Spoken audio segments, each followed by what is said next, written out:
Yeah, it's fine. It's fine. I'm sorry. Okay, I'm sharing the text with having my screen. Okay.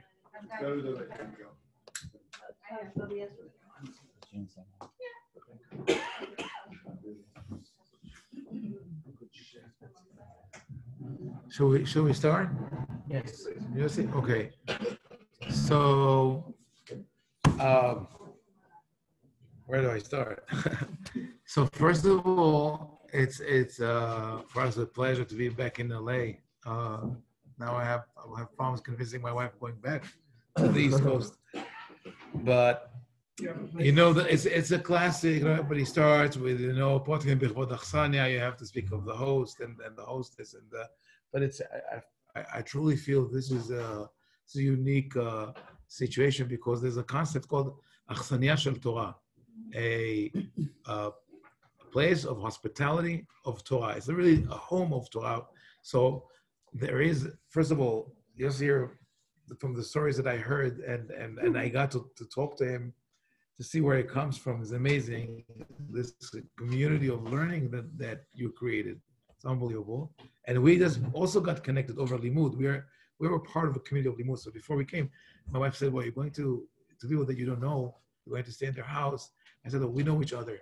We know each other. And we connect on so many different levels. And it's all through Limud. So thank you so much for opening the house, for creating this atmosphere of Limud, and for giving me the opportunity to do it here today, because usually we learn online. And now I also heard from some people that you hear my voice through the podcast, and now so every time I meet this way some of the people that we learn together, it's really it's great pleasure just to get to know that we have through the wonders of technology that we could connect all over the world. So I have a feeling that a lot of the classes that you've discussed or what I wrote or said was about halakha. Am I right?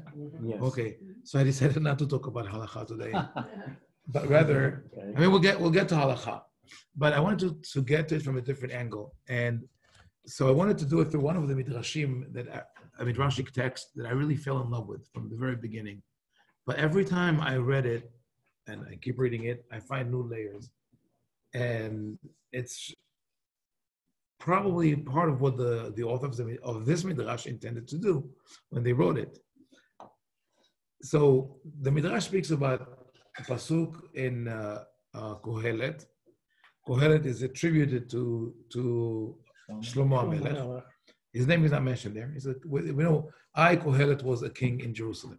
So, and traditionally, we assume it's Shlomo. So we'll go with that. So in Kohelet, it is written, more than Kohelet's great wisdom, he also taught the people, and he wrote many proverbs, ve'izen, and they use the word ve'izen. And the word izen in Hebrew means to balance. It's related to the word ozen, ears, because this, oznaim, the ears, is what allows where everything is healthy. There are so many doctors. I'm not trying to, go into territories that don't belong to me, but we know that, right. So oznaim and izun are related. So to listen and to be balanced, interestingly enough, is connected in the language. But the rabbi is focused on this word, ve'izen. What is this thing that Shlomo did that he balanced and then researched and established many proverbs through which he taught the Torah. So they say this, Asa oznaim LaTorah. He made ears or handles to the Torah. The handles of the pot were called in Mishnah Hebrew oznaim or azenim, and because they look like ears on the pot. And they say he made those handles for the Torah, or in other words, he gave us a handle to it, right? You got a handle on things, you know how to approach them. And they add before Shlomo there was no dogma. The word dogma in modern Hebrew, dogma is an example, but it comes from the Greek dogma, and really meant a stamp. I didn't know that. Yeah. So dogma in Hebrew meant stamp, which is a sample, is something you could coin other coins with. It's also a dogma, a sort of an infrastructure or pattern, etc. So now, based on that, the rabbis launch a series of proverbs, and it's almost to show their prowess, like who can come with a more creative analogy. And there are 5 analogies here. So I'm going to read all the analogies, put them on the table, and as we read them, I want to think through and you tell me what comes to mind when you think about those different analogies, and why was it necessary to add those analogies? What is the point? If the point was made clear with the first one, what was the point of the other one? Usually we ask this question in the Talmud when there are 2 opinions or there are another source, like why do I need the other source? So Rav Nachman offers 2 analogies. He says the Torah before and after Shlomo is like a palace that had many different openings, many different doors, and no one was able to go to find their way in that palace. You go through the main door and you lose your way. And then one wise man came and took a spool of wool and ran a thread through the palace that would lead you, how to get in and how to get out. And that's the Torah before Shlomo, is like this palace where everybody gets lost. And after Shlomo, it's, you have a clear path. Rav Nachman himself says another mashal. He says, this is like a thicket of reeds that is impenetrable. Nobody can go through. And one wise man came with a sickle or a machete, and he cuts his way through the thicket. And now everybody can go in and get out through that path. Rav Yossi also has an analogy. He says this is like a large basket that's full of fruit, either wheat or fruit, and you can't carry it. It's too heavy. There's nowhere to hold it. And then comes a wise man, always the wise man who shows up and makes handles for the basket, and now you can carry the basket. Rabbi Shila, in the Talmud, Shila is a man's name, just so you know. Maybe she was a Maharat, I don't know. No, as Rabbi Shila says, this is like a huge kettle, a cauldron full of boiling water that nobody could move. And someone came and made handles for the pot, very similar to the basket, and now you can move it. And finally, Rabbi Hanina comes with this mashal, and he says, this is analogous to a deep well, which is filled with water, and the water is cold and sweet and good, but no one was able to reach the water, so they couldn't drink from it. And then a wise man came and connected one piece of rope to another and one piece of thread to another, and he made a long rope and started drawing water and drinking, and everybody followed his example. And this is how, word by word, proverb by proverb, Shlomo interpreted the secrets of Torah. So we have 5 analogies: a palace with the thread, a thicket, a forest that you have to cut through with a knife, a basket full of fruits, a cauldron of boiling water, and a well filled with sweet water. Yes? Are these analogies for Kohelet or for Mishlei? For Shlomo in general. They say about Shlomo's work, and the conclusion of that, which is a little strange, but really the key to everything, in paragraph Zayin, אמר רבי יהודן ללמדך שכל מי שאומר דברי תורה ברבים זוכה שתשרה עליו רוח הקודש.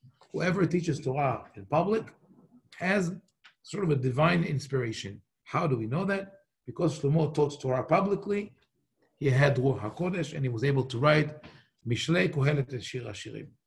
And okay, it's a nice statement. We don't exactly understand how it relates to all the previous analogies, but we'll get back to it later. So let's think a little bit about those analogies. Okay, so the palace. What is it like? We think of a proverb as something that conjures images in our mind, right? So what comes to mind when you think about that palace, that nobody could go in and out, anything that you associate with it? Free associations. There's no right answer. It's not halacha. In halacha, as you know very well, there's only one right answer, right? And everybody else, and it's the answer that I say, and everybody else is wrong. This is usually how it works, Which right? means that if you learn in Torah, you expect just that could be the palace. And that Yes. you're looking for different ways to get in, so you're looking for different ways to learn, if I'm not mistaken. But are there different ways in the palace? Yeah, because there are different ways of learning, yes. Okay. So Mark, you see different ways in the palace? But do you everybody see like different ways, different paths in the palace? So let's think about, when you compare the palace and the thicket, because the analogy in both is people cannot find their way, right? They can't get in, they can't get out. So there is a difference between the palace and the bush, right? The palace is rigid. It was built by an architect with a plan, and everything is in place. And after the wise man places the thread, this is the path you're taking. You know that if you deviate from that path, you're going to get lost. It also reminds us the famous maze of Maimonides. Everybody tries to get to the center, but here people also want to get out. So it's more a question of there is a dynamic movement within the palace. It's like living quarters, but you want to be able to go in and go out. But without that guidance, you wouldn't be able to do it. But once the guidance is given, that's the only thing you could do. And also, the palace never changes, right? Because the king who built the palace every time decorate and change. I'm kidding. It was like not. But the palace is rigid, right? It's there. That's how it is. It's always there in one unchanging way.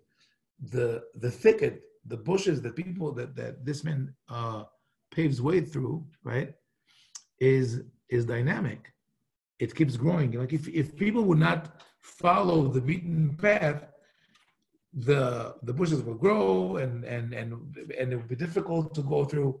And also the way to go to pave a way through the bush was achieved with violence, right? It's aggressive. It's not okay. Let's uproot those trees and plant them somewhere else. You just cut your way through. Whereas in the palace, you're just a thread, right? Because it's going through the palace. So it's a completely different approach. And interesting, it's coming from the same scholar of Naaman, says both of them. So maybe he's saying sometimes I feel that, and this whole thing is about the interpretation of the Torah. And even though the rabbi is attributed to Shlomo HaMelech, in reality, they're talking about themselves. Because we don't have any literature or any real tradition from Shlomo HaMelech or interpretation. This is really, the rabbis are using the pasuk in Kohelet as a basis so that those are hermeneutics. They explain their method of interpretation. So Naaman says, sometimes I feel, he has this dichotomy, like sometimes as a commentator on the Torah, I'm in this rigid structure where I cannot change anything. This is how it is. And sometimes it's like they said somewhere else, sometimes in order to achieve something positive, you have to be aggressive. You have to go against common sense. Like when Rabbi Yehuda wrote the Mishnah, he thought maybe it's not the best idea. Why it's not the best idea to write the Mishnah? Because it's oral law. If you write it down, it's going to be destructive. Because once you write it down, it becomes etched in stone. It becomes a sacred text. Right. It's like written law. It's like written law. And once it's written law, there will be commentary on it. And that commentary will become rigid. And then we have, instead of a dynamic halacha, we have a halacha that keeps building up in layers. You can never remove any layer and get to the core and to understand what it is. But still he did it. The Mishnah and the Gemara are on pages. It's written down. Mm-hmm. And yet if you discuss it and don't learn it correctly, it does change. It does take on different meanings because you're not straight out saying this is what it is, but you're listening to different arguments, discussions, whatever you want to call it. So right. It's true. We still have the oral discussion of the Mishnah and the Talmud, but when it comes to the text of the Mishnah, this is where it stops. I mean, if this is what the Mishnah said, that's it. We cannot change it. And the question is, that's almost a heretical question. If the rabbis who wrote the Mishnah live today, would they write the Mishnah exactly the same way? So other people want to say yes. Other people want to say, I don't think they would talk about an ox that gored the cow, but it's just a metaphor. There could be other damages, but there are many other things that maybe they have ruled it. They would rule different, but we don't know because it was written 1,800 years ago, and that's it. But that's one mashal of Rav Nachman. The other one is like, so he goes through the bushes and he cuts through, and you have to follow. Still, you have to follow the leader. You don't have the right. The commoners, we don't have the right to come and say, okay, I'm going to pave my own way. No, that's the way that I created for you. Then Rabbi Yossi suggests this mashal of a basket full of fruits, where that you can move from one place to another. So here, the Torah is the basket of fruits. When you think of a basket of fruits, what is the views? We think of words that are associated with that. What do we think of? A basket full of fruits. It's good, it's bad, it's nourishment, it's abundance, right? But the problem is that we can't transport it from one place to another. So the problem here, so this analogy provides a new concept. The first ones were about accessibility to the matters. They're inaccessible. Here, they are there, but we cannot transmit them to others. The problem is, how do you transmit your ideas to other people? And that's really a question of communication. There's an idiom in Hebrew, she'elat, it's not an idiom, it's a saying, she'elat hacham hatzi tshuva. A wise question is half the answer. So if you know how to explain the question, you already have half of the answer. Another thing is that B'derech HaLimud, one of the great scholars of the Sephardic Derech HaLimud, who explains how to study, he says, if you want to know if you really understood what you've learned, after you learn it by yourself and you have it here in your mind, right? You have to say it. After you say it to yourself, you have to convey it to someone else verbally. And then you have to write it down. But when you write it down, make sure that your explanation is not longer than the original problem. It needs to be studied. So in other words, the ability to clearly understand what the problem is, what the concept is, and then convey to others really is the core of understanding, of intelligence, of building knowledge. And they say this is what Shlomo HaMelech did, and this is what we do, we the rabbis, the scholars do. Rav Shila provides another mashal that seems very similar to this one. He says, "Lekiton gadol shu maleh rotim." It's a large kettle full of boiling water, and you can't move it from one place to another. So apparently, it's the same thing, but there's an essential difference between the two. What is the difference?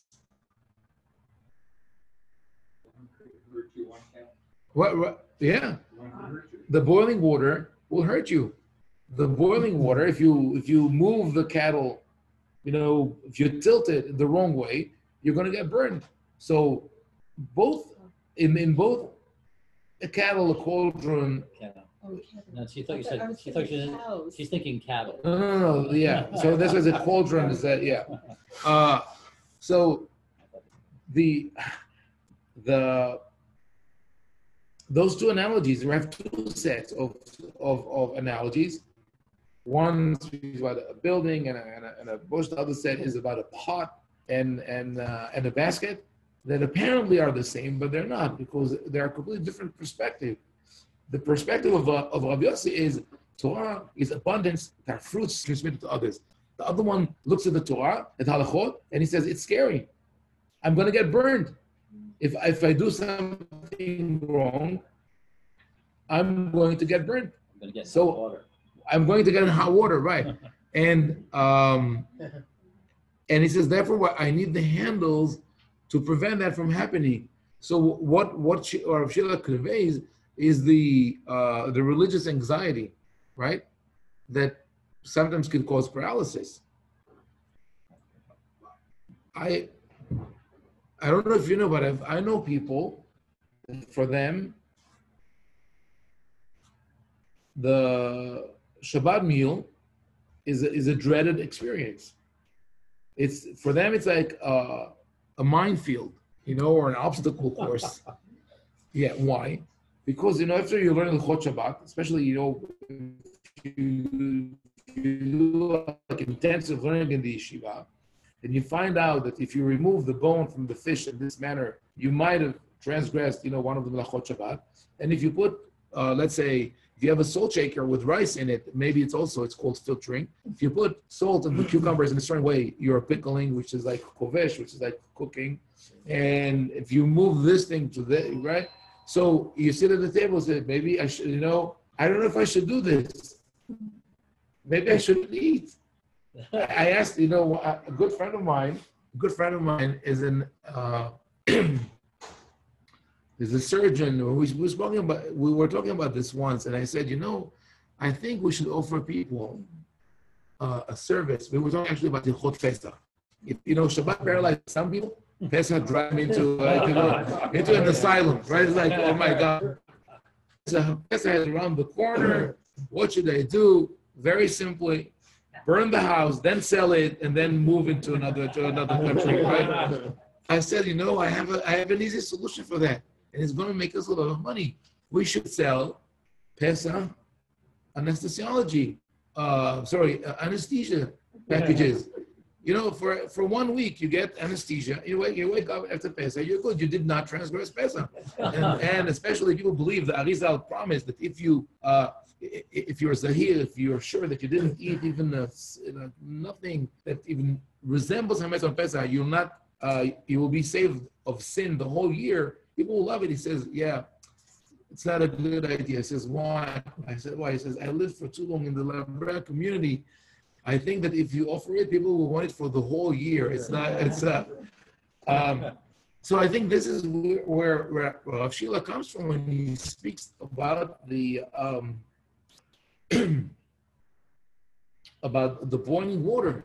He looks at halakha and he says, if I misunderstand halakha, if I misinterpret halakha, this is where I'm going to end. And it brought to my mind another analogy from a completely different field of the question of time. The rabbis were trying to figure out, it's known as the time of Ben Hashmashot, twilight. So Zriha, we know sunset, we think we know sunrise and sunset, but then there's dawn, the break of dawn, and then there's Ben Hashmashot. It's very elusive to them. To us, we have no problem. We have atomic clocks, so we know exactly when everything happens. I think the rabbis of that period, if they come back to life, and they would see the Netz Minyan where people stand by with the clock, 5:43 minutes and 22 seconds. That's when they would say, "Is this our religion? What are you doing?" Because they didn't have those means to measure time. But when they spoke, they bring all really confusing ways to measure Ben Hashmashot, including one that says, if you want to know what Ben Hashmashot is, it's the time it takes you to come down from Mount Carmel in Haifa to the ocean, to the Mediterranean Sea. Start when the sun is still up, you're on top of the mountain, go down to the beach, you made it there, twilight is over. So that's and then they say, but are you talking about taking the shortcut or taking the highway? So Or the Carmelite. Or the Carmelite, right? So at the end of this discussion, one of the rabbis say, you know what Ben Hashmashot is like? It's like, it says, לטיפה של דם שהיא נתונה על חודו של סעיף. נחלקה טיפה לכאן ולכאן, זהו Ben Hashmashot. It's like a droplet of blood that's on the tip of a sword. And when the droplet splits in half, the time it takes the droplet of blood to split on the tip of the sword, that is the length of Ben Hashmashot. Very strange analogy. Why is he saying that? Because what he wants to say is, for me to know whether it's day or night, it's a question of life and death. To me, this is dangerous. So this is the perspective of Rabbi Shila. And then Rav Hanina comes, and already from the onset of his analogy, he realized he has a different attitude to the whole thing, because he described a deep well full of water, and he says, "Vayu memea tzunenim umtukim v'tovim." It's like a storyteller brings you in. He says the water is cool, good water, sweet water, right? It sounds like what your parents told you when you wanted a soft drink, and they says, "No, you should drink water." Right? If you're really thirsty, you drink water. You don't drink Coke. But he is promoting water. That's what you want to drink. The problem here is also inaccessibility, but you don't see what you want to access. How do you know that the water is deep? Only in retrospect you know that the water is sweet. Only in retrospect you know that. But that wise person who came and drew the water from the well, what's intriguing about his action is he didn't come with a long rope and connected to a bucket and drew water. Sipek la hevel behevel, meshiha b'mshiha. He connects one piece of rope to another and one piece of thread to another, and then he draws water. Why? Why does he have to work with those small pieces? Why doesn't he go to Home Depot and get a long rope, 30 foot, right? Why? Why is he working with that? Because also in the response, the interpretation of the analogy, he says, midavar ledavar, mimashal lemashal, amash Shlomo sodash Torah. From one thing to another, from one proverb to another, Shlomo reached the depth of Torah. Meaning that it's not a straight line. It's not the thread. It's not the machete. It's not like he says to all those who came before him, wrong analogies. Or maybe you were able to highlight one aspect of Torah, but really what you need to look at is that there is a process. It's not a rigid building where you go through, or a thicket that you cut through, or a basket that's already there. The water is there, but it's deep. There's depth to Torah. But to get there, you have to connect small pieces. It's a train of thought. Yes? Could it also be teaching people when they're becoming a Ba'al Tshuva or Baal Tshuva, that you don't do it all at once. You have to take it thread by thread, slowly by slowly. That's how Torah should be acquired. I think so. That's also true. Because sometimes people forget that in the process of education, children are not introduced at once to everything. Unfortunately, there are parents who think that, the moment that we could talk to you, then you have to, to keep everything the way we do. So a very good example is like waiting between meat and dairy. So, and I spoke to parents and said, no, 6 hours, that's it. From when the kid is 2.5 or 2, he understands what we said. That's what we do. I said, no, it doesn't work that way. It's too much for a kid. So they asked me, what do you do? I said, that's what I do with my children. And that's probably why they all turn black hats. They're very, very, oh boy. What I did with my children was, that they know we don't eat meat, dairy after meat, right? How long do we wait? I said 6 hours. So they come, the kid is, let's say 3.5. We didn't start before that. I think 3.5. Can I have chocolate? He says, no, we have to wait. How long? 6 hours. Okay. 5 minutes later, it comes. The 6 hours pass. Yes. You can have the chocolate, right? And a little later, the slowly it grows until he gets accommodated. So that's, yes, definitely a process. But sometimes when people become Baalei Tshuva, they take everything at once and then they throw it behind their back. I heard it many times, statements like that. So, but also in the concept of train of thought, we have this, I think, experience very often. We sit around the table, someone says something, and then two people around the table say two things completely not connected to each other. And so, how did you get there? It says, oh, because what you said reminded me of this and reminded me of that, and I ended up here. And the other person says, but I went here, and I ended there. Right? They both start at the same point.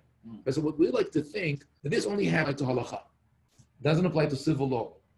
Doesn't apply to politics. There are certain things, or to medicine, or to whatever it is, there are certain things that are, accurate science, and that's what you do. There's logic. It turns out that it doesn't really work that way. That even in halakha, We use analogies all the time, and that's what Ovadia speaks about. There's a chain of thought that sometimes is we are aware of it, sometimes it's intuitive, and it's affected by many factors.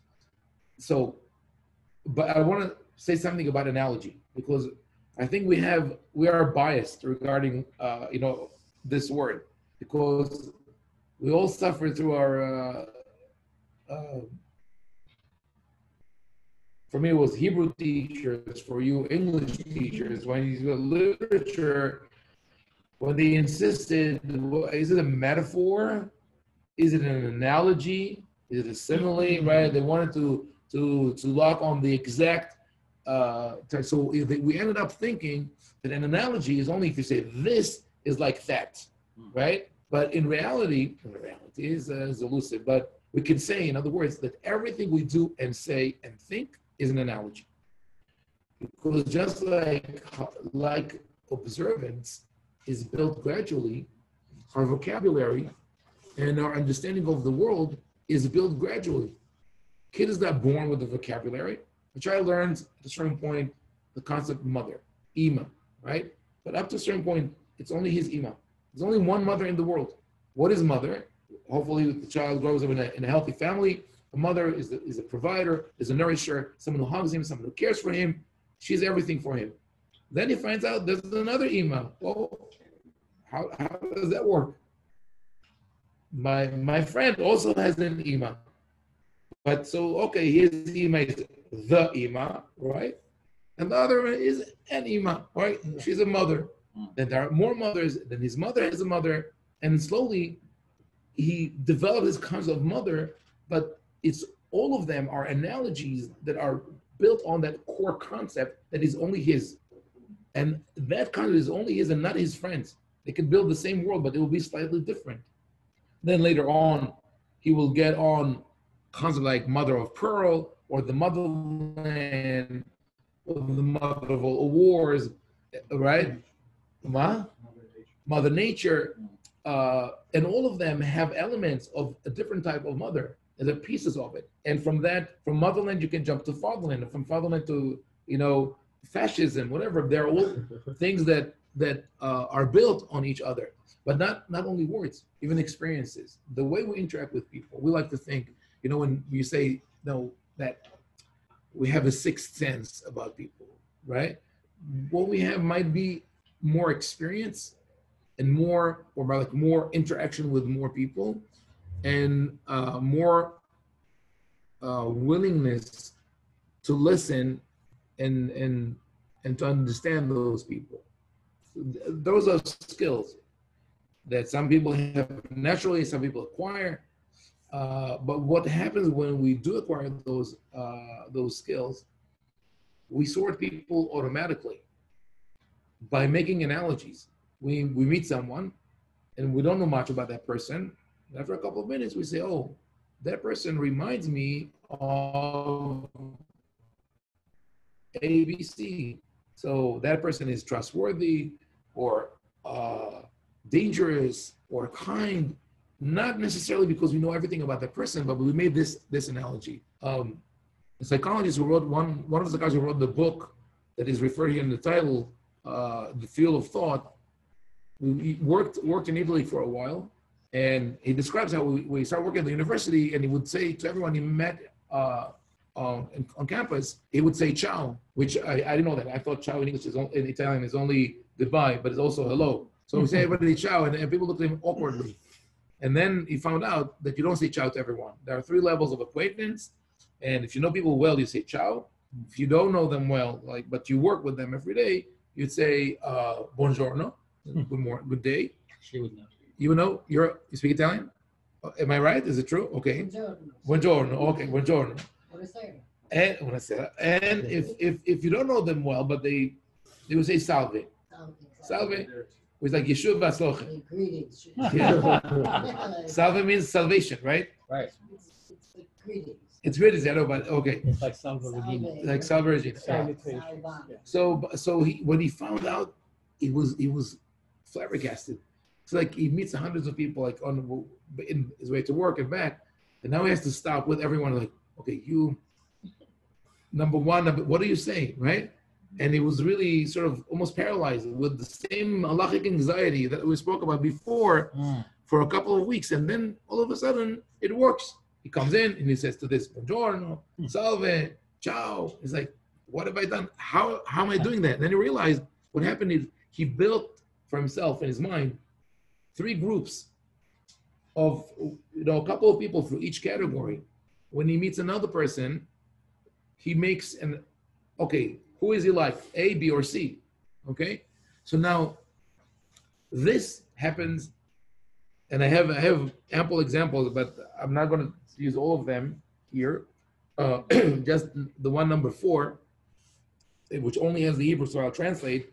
But I searched for it in Halacha. I was wondering if it happens. The 2 rabbis look at the case, and they make an analogy, intuitive, or instinctive, so something that they know, and based on that, they direct their psak halacha. So even though we use precedents, but the decision how to choose your precedents is based on your vocabulary. It's really your vocabulary that built through your experience in life, through the people you met, through teachers you had, experiences you had, etc.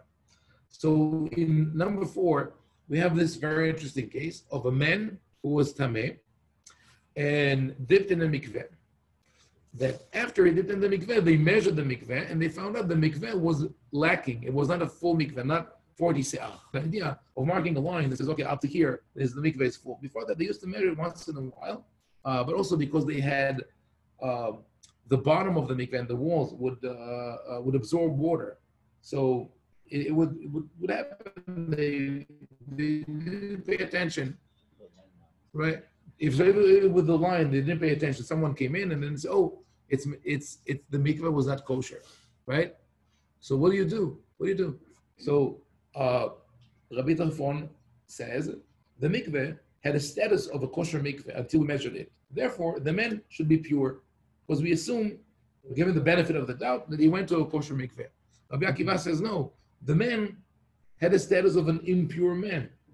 So we don't know if he dipped in a kosher or non-kosher mikveh. So therefore, we keep him tameh.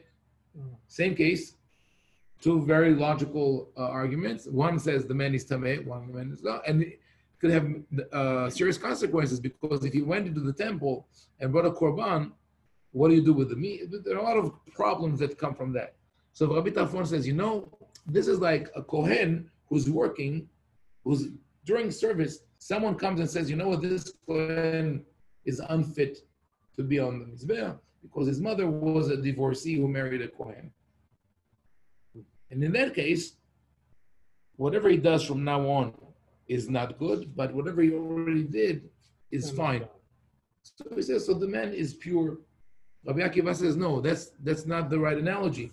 This is like a kohen who's working and is on the altar, on the mizbeah, and someone comes and says, this kohen has a blemish, has a physical deficiency or problem that makes him unfit to be a kohen. In that case, even what he did is already pasul.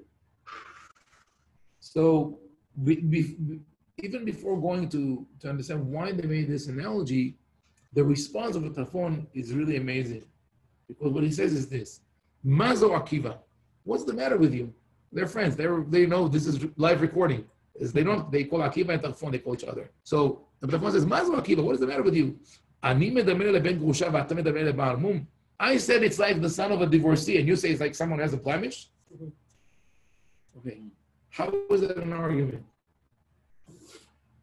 How is it an argument? It's an argument because Rabbi Tarfon says, I don't understand you.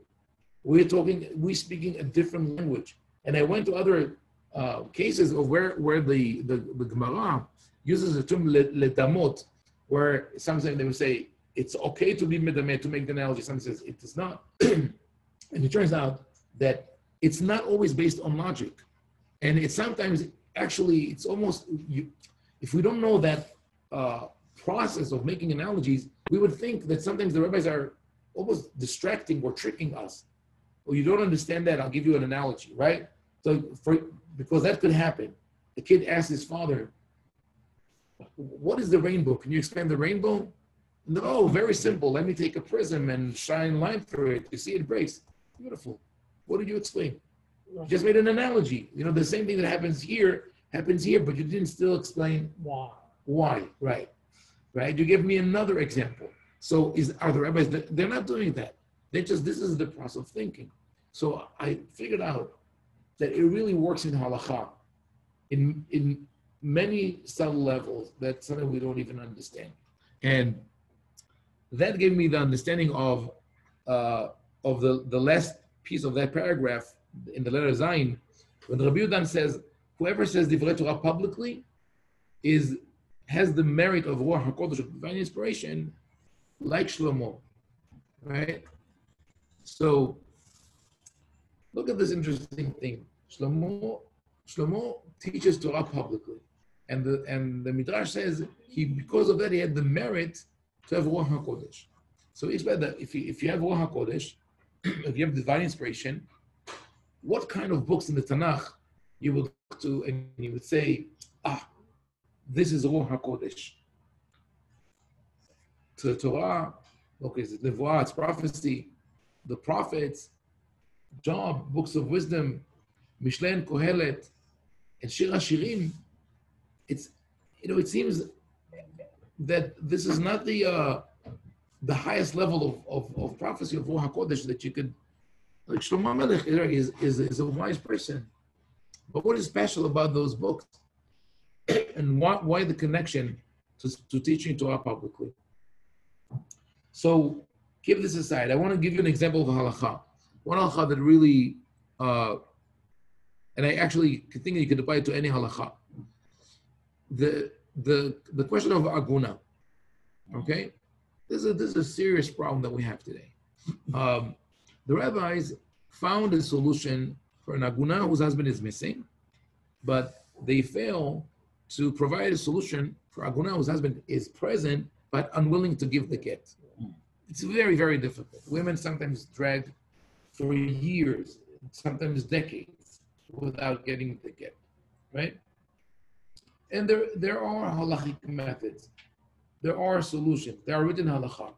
But one of the arguments against using a solution that exists by a leading posek, the Bet HaLevi, Shevet HaLevi, Shmuel Levi Wozner, is we cannot use this. We have a tool to annul the marriage of a woman, but we don't do it.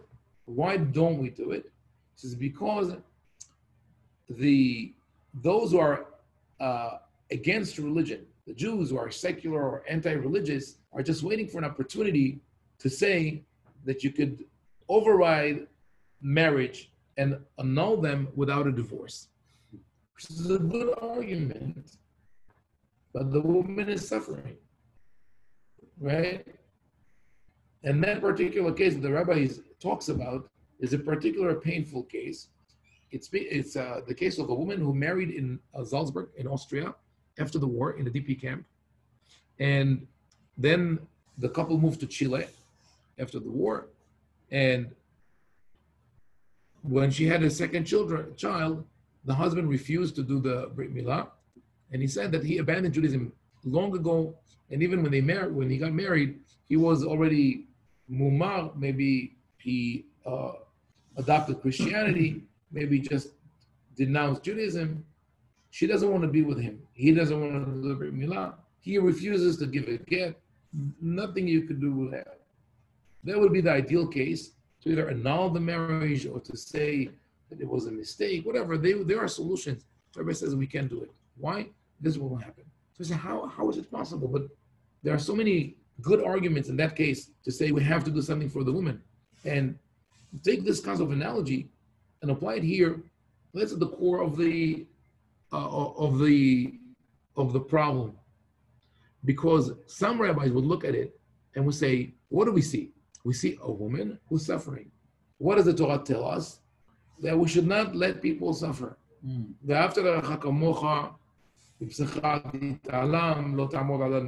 stand idly by. There are many teachings like that. Torah, Nevi'im, Uktuvim. So that's good for us it's not a halachic argument, but rather a guiding principle. Now, those rabbis who fight for agunot would say we have to do whatever we can in order to adhere to those principles of Yahadut. The other rabbi says, what I see here is a danger to Judaism, the slippery slope, the bridging of the dam, right?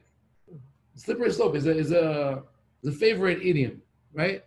I like to say that the slippery slope has two sides. You could say both ways. You could say away from Judaism because Judaism is too flexible or because it's too restrictive. But in any case, the Rabbi Wozner's analogy is also legitimate.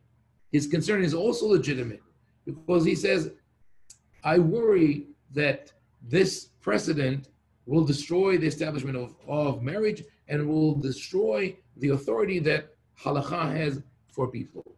Now, the question is, how do you balance them both? That's not to rule on that. I'm definitely will say I'm on the side of the aguna of no, I see the suffering and this is what we need to work on that for sure. But I said that we have to, when we look at this from that perspective, we could sometimes understand disputes in halakha and the way people deviate and break away with minhagim as coming from that direction. So back to Rabbi Yudan, when he says, I think that's the meaning of what he says. When he says, if you teach Torah publicly, you have divine inspiration. I think it's Ruach HaKodesh more is like intuition, the sixth sense. And I heard from your story yesterday about Rabbi Wasserman, about your father, and this is what I've learned from my grandfather also, that to understand halakha, you can't rely on books only. You have to rely on people, and you have to know people. When Rabbi Yudan says, if you teach Torah publicly, it doesn't mean to sit and teach Torah to a passive audience. Oh yeah, that's what we're doing. No, kidding. And already as well. So he's not saying, okay, I'm not coming like with a halakha. This is what you have to do. Go home and do it. To lelamed Torah barabim is to know the rabbim, to know what are the people you're talking to, where they live, what they do, what is their background. I love the story you told me yesterday. You also shared a story yesterday about the couple who wanted to buy a house. I'll tell you the story.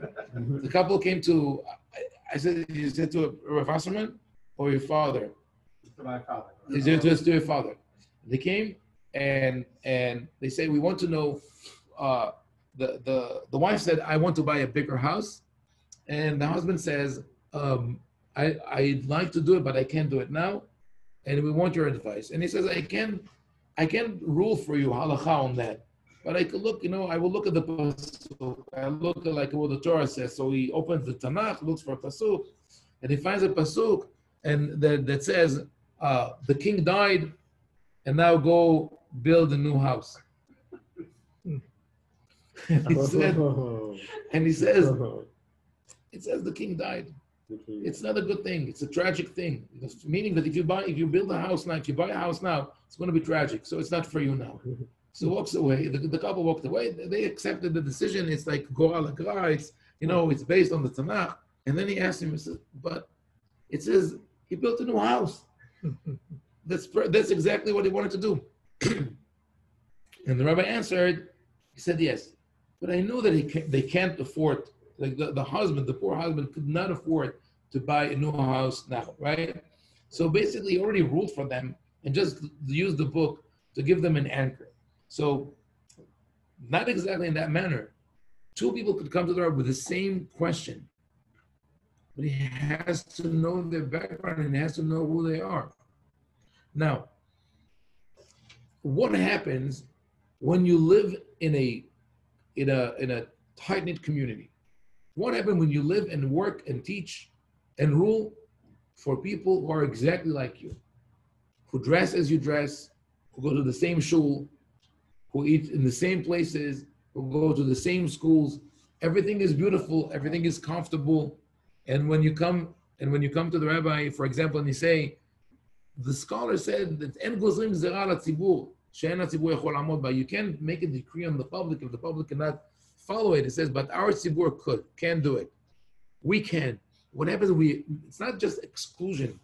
We think in terms of hadara, the exclusion of that public another. What really happens here is that the vocabulary, the language, the analogy of the posek is diminished.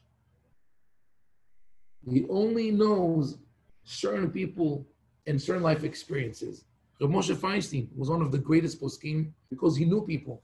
People would come to him and he would sit with them and he would talk to them. And he knew what they're going through. And that's why when he wrote halakha, he took everything into account. That's the halakha which is dynamic. And that's what Rav Hanina says. You have to connect one thread to another, one rope to another.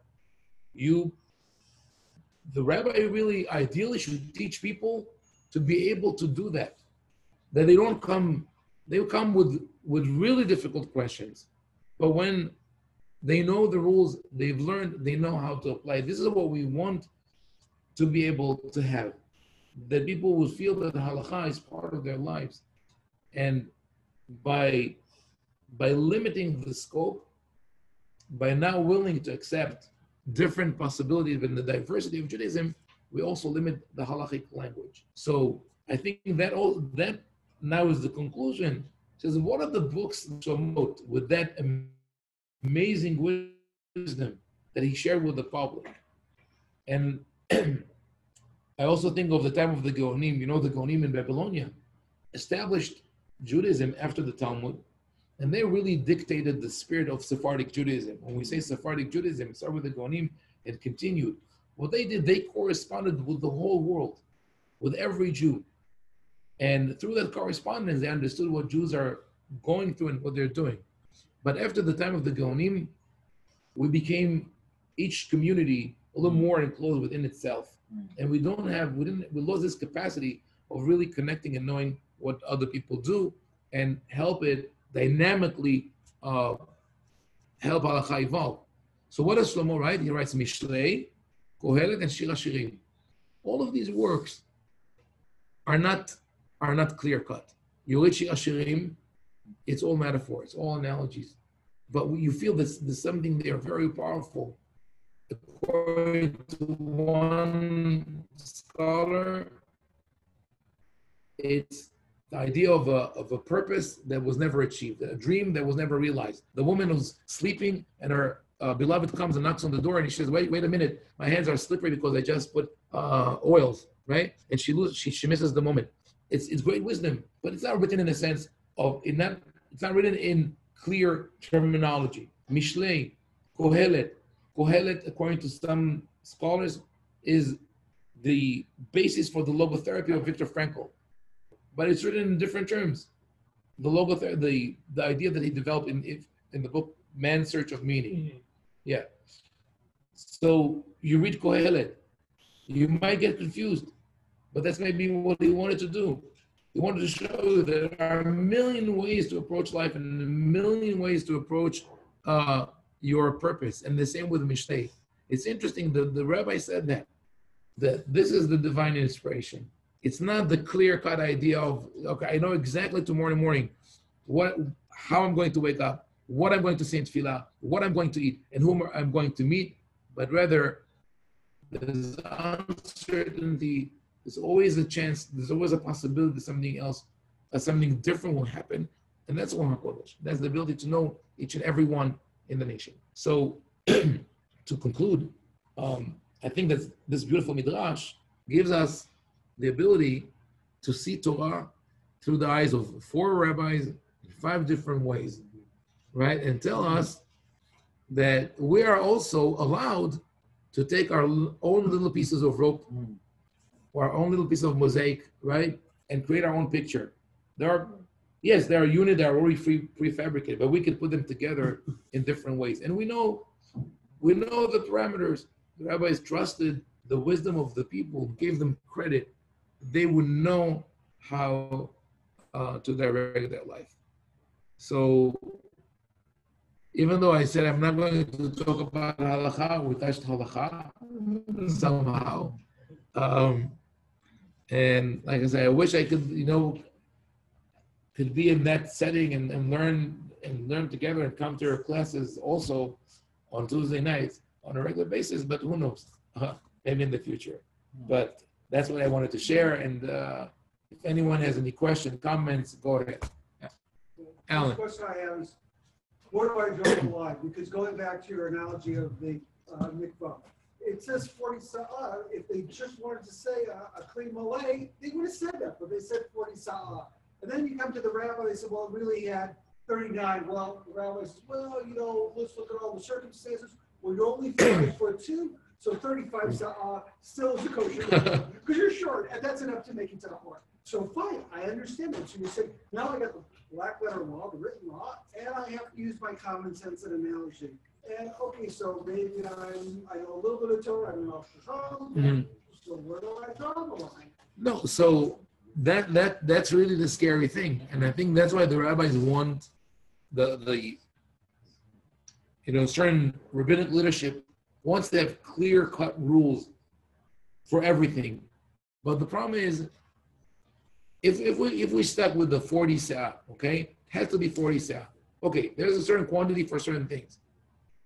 That would be fine. But once we keep adding layers of rules. It's a siyag the Torah, those layers. Yes, but the problem is that we keep adding siyagim la Torah. For every question that a person will ask, a book will be written, right? Like the rabbi said, kazait. Yes, what is a kazait? Okay, you say a kazait is this and that. Is it volume? Is it weight? What if I ate it in that period of time? In that period of time, right? So now we want, but when I say that you have to make a decision or you have to make an analogy, the thing is that you have to trust your instinct in halakha also. I'll give you an example, and I'll also speak about the danger, because there's a great danger, right, lurking in doing the wrong thing in halakha. What is the bracha for Twix? Or if you're an Israeli, for krembo. Okay? What do you say? Do you say mezonot for the biscuit? Do you say shakol for the filling? Borei chocolate. Okay. There you go. So actually, it's a good example because the rabbis who said that for chocolate, you have to say borei pri. It's a right. Cocoa beans are fruits, Wow. and that's the only way to eat them. But you know why? They said they gave in to the people. They said like the people know. They said if they're not prophets, they're the sons of prophets. Meaning, even though it might be correct to say borei pri, but people feel it's the candy, so we should say shakol. So you go, but with the Twix, and we had this today. My daughter got an ice cream, and it was with the biscuit, and she said mezonot. I said maybe I should have said shakol. I said no, it's good, because right now you felt you did mezonot, so you said mezonot, and that's what happens with Twix. You might say mezonot, and I might say shakol, and I might say one time this, one time that. According to what I feel, what is the danger if that happens? Is God not going to be happy? Is God going to tell me, Ovadia, you're not consistent. You decide whether it's chocolate. No, now I like the cookie, and now I like the chocolate. This is what I'm going to say. So what I'm saying is that, yes, we have to learn. We have to know. I'm not saying that everyone would come and say, I feel that this is like that, and that's why I could I could rule halakha on it. You have to know the basics. You have to have foundations. You have to know, learn the background of the halakha. But for a posek who approaches the case, should really be honest and ask, do I know all aspects of the matter? Not just from the written aspect, that what was said about it, but how it affects people. So, for example, I give you one more example. When we talk about we talk about the, let's say kashrut, okay? This is a very common thing, very, very, kashrut now said there's only one standard for all, right? But what happens when the posek, and that's something that got lost in America since the 1950s. There used to be something called meat, kosher meat, and glut. Yeah. There's no kosher meat anymore. No. The several companies who tried to do kosher, they're right, there's a glut, right? The rabbis whoever is in charge, who decided from now on we only have glut, they say people can afford it. It's okay. Everybody wants glut. Nobody wants kosher, right? Did they talk to people and ask them where you live? Do you have kosher meat? Do you have or did they meet people who say we would buy kosher meat if it was affordable, but it's not affordable, then we can't buy it. So somewhere we would say, okay, to me, you're not a Jew, I don't care. If you're not willing to sacrifice and do this, you're not a Jew. Other people would say, I do care about this Jew. And maybe if you had the option of eating kosher meat, then it would do other things. And then we wouldn't lose that person. It's not about kiruv. I'm not saying he's far away and I want to bring him close. No, I want to provide him what he needs. And there are many cases like that people just got one more option to do it. It's just about knowing people. Yeah. I have a question, yeah. You and Yossi think alike. I have a feeling that you have an influence on him. No, I'll tell you, that's really, really intriguing. Like where we sat, we correspond a lot. Mm-hmm. Yeah. He said, when I send you jokes, you don't have to respond. Is that okay? But we know, but when we started talking about different, like everything he said is like, it clicks with me. And I said, you know where it comes from? He says, you learned from your father and from Rabbi Wasserman, who really lived with great scholars. Mm.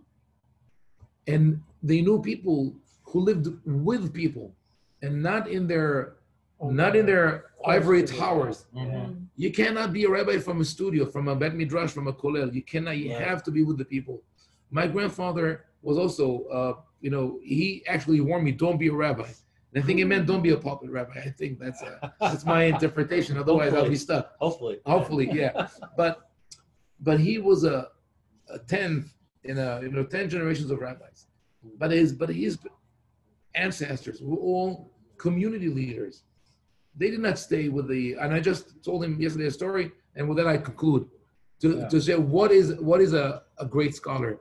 My great grandfather was known as a Kabbalist and a miracle worker, and a lot of, and people want to hear those stories. And when they talk to me, I said, I'll tell you a story about him, and I'll tell you a story about how he became a miracle worker.